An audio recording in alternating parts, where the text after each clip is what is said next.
Catus Maximus here. I'm going to do a quick abbreviated review of this Milwaukee 1201. This is one of the much more rare, and they stopped producing them somewhere around the 90s. They continued to be available through the early 2000s just from manufacturing part stock and vendor and reseller stock. But these were always the famous plumbers version of what still lives on today as the 1101. The usually comes in this configuration, D-handled drills. These things are always pretty handy in many situations. Really, they're kind of a lost drill. They don't have them in any form besides that the gooseneck drill. Is the fact that your hand, if you have it held up high, is directly in line with the chuck, and many times you drill holes just naturally much straighter, and it requires a bit less effort, and even bits tend to wander less just because everything is, of course, in line right above the bit that you're trying to drill rather than being offset like just about every other type of drill. They did do some modifications. Milwaukee is over the years periodically does do revisions. It's really nice about Milwaukee is they have decades and decades worth of service bulletins and parts breakdowns for all their tools, and all you have to do is go to their website, go to the manuals, download, and just type in the model number and then find the serial number that is closest to yours without going over, and that's how you know you got the correct generation. This brute is 350 RPM with a 4.5 amp motor. I don't know if the mid-90s revisions had the 7 amp motor. It would truly be a beast if they did. I've never seen one of those. I've only ever seen these in 4.5 amp or actually lower, like 4.0 or even 3.5. This has an older handle design versus what is a newer handle design. This one is actually a 1974 series, so this drill is 40 to 45 years old and still works great.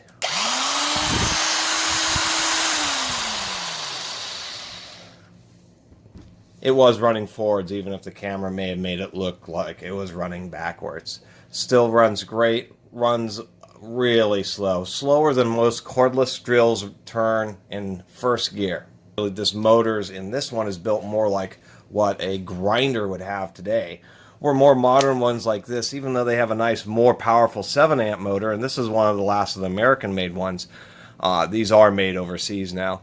It has the folded contacts, and it doesn't have a bunch of extra physical or mechanical protection. I'm going to do a quick teardown.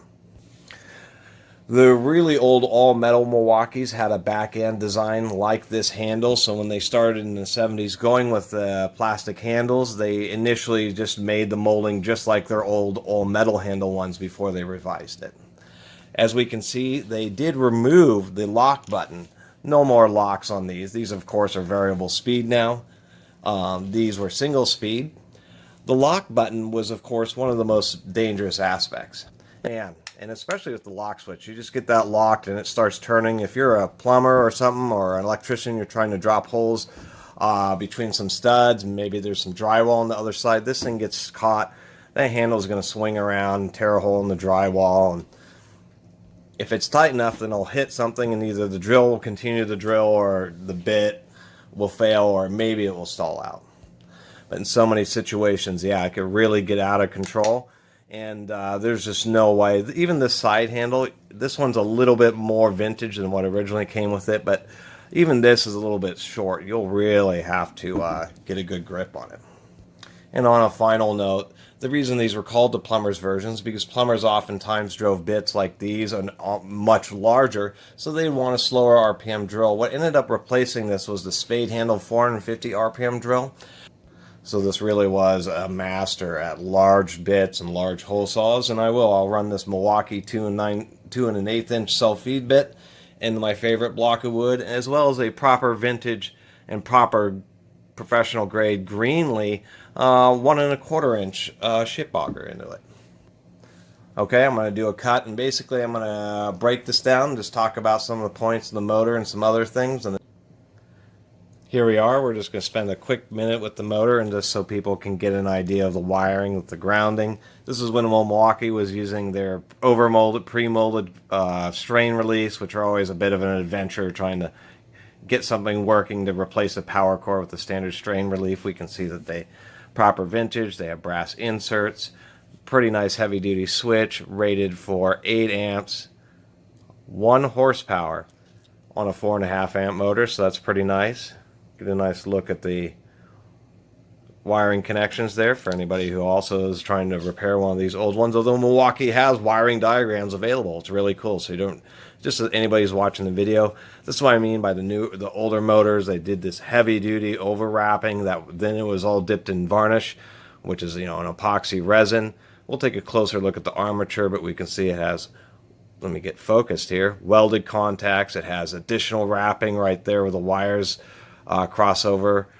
Really nice heavy duty setup. Separating these gearboxes, I usually try to keep it vertical because it seemed easier just to, you know, in case the motor and everything else wants to come apart, kind of hold it by the diaphragm and then just lift up and hope all the gears and everything kind of stay in there. That, or you can just do it sideways. You just give them a little rocking. We'll see.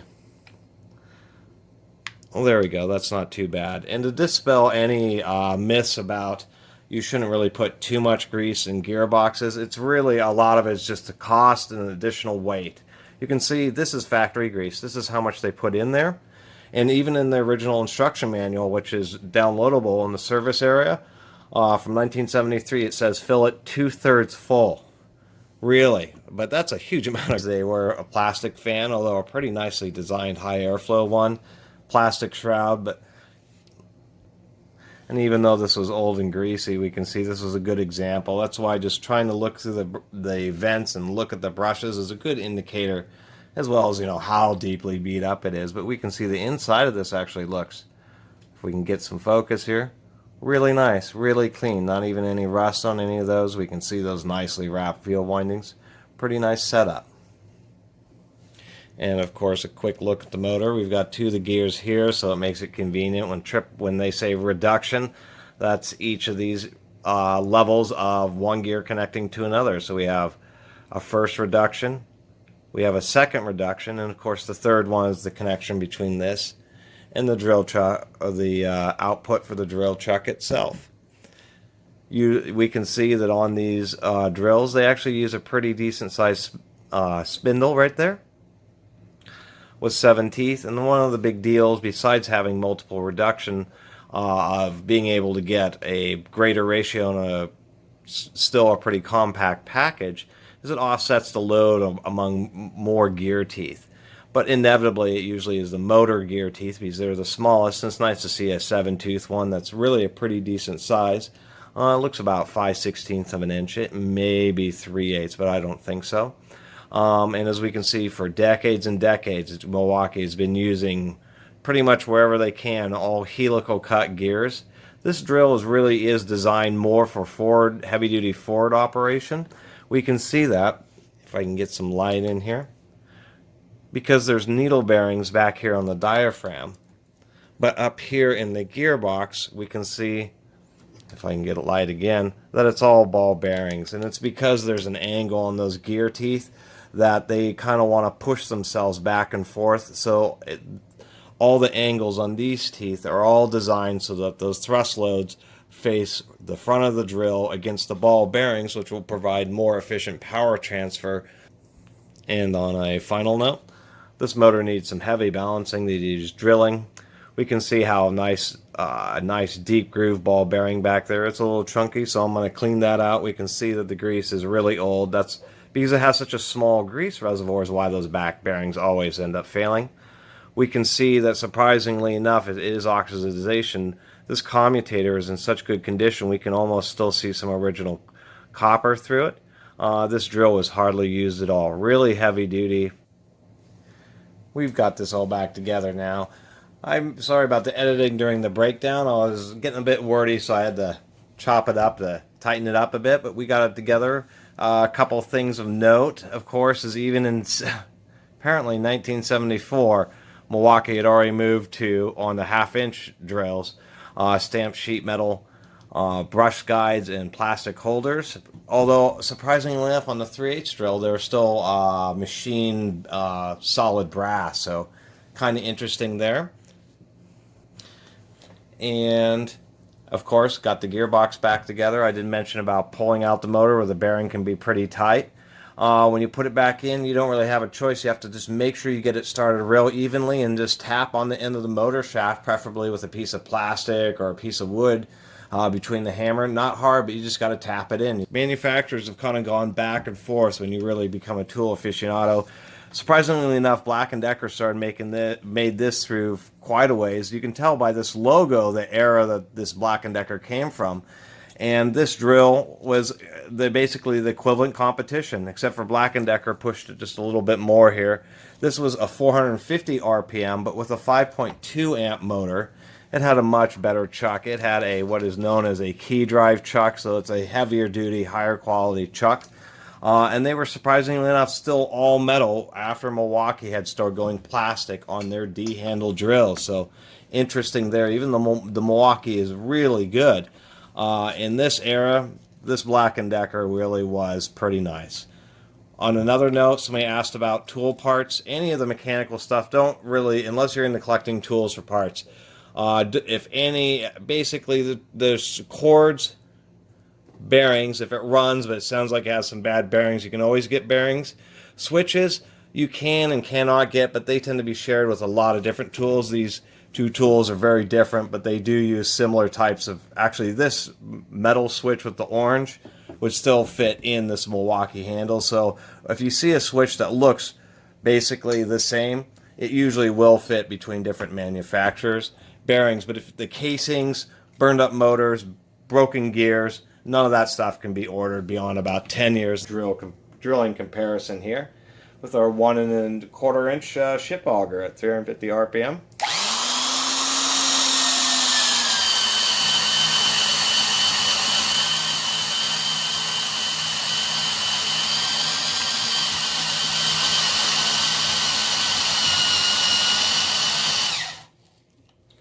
We're getting clogged up and we gotta, and that's really what the reversing is for. That's exactly what these drills are also for. Nice, deep, large holes.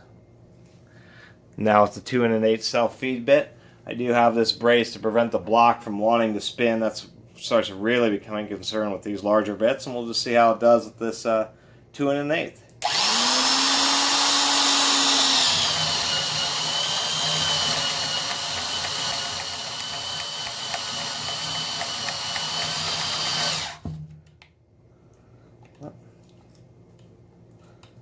And it did fine. I stopped drilling. It didn't have an issue.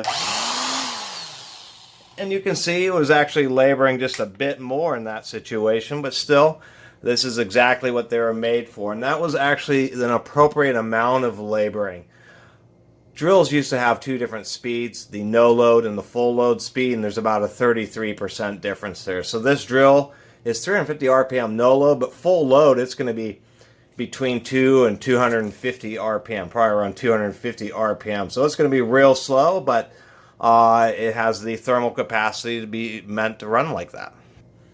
Okay, we're just going to do an equivalent era competition of equivalent build quality. We'll just go and use the same hole. The difference is this Black & Decker does use straight cut gears. They are really precision. There's very little backlash. They're really nice gears, but it will be louder in the gearbox. Even though overall this drill has a better build quality, it's kind of an interesting compromise.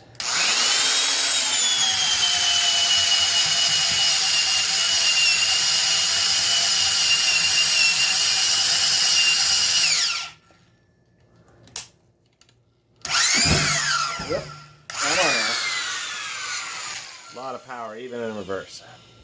Here we are again with the 5.2 amp 450 RPM Black & Decker. As we heard on this hole, this drill, even though it on paper it should technically have a little bit less torque, it really seems, is compared to the Milwaukee, actually a lot better performing drill. It drills with less groaning, with seeming to work less hard, even though it's spinning at a much higher RPM with only, 80 watts more power, really. And I have a dangerously short side handle. Let's see how this works with the 2 1/8 inch 55 millimeter self-feed bit.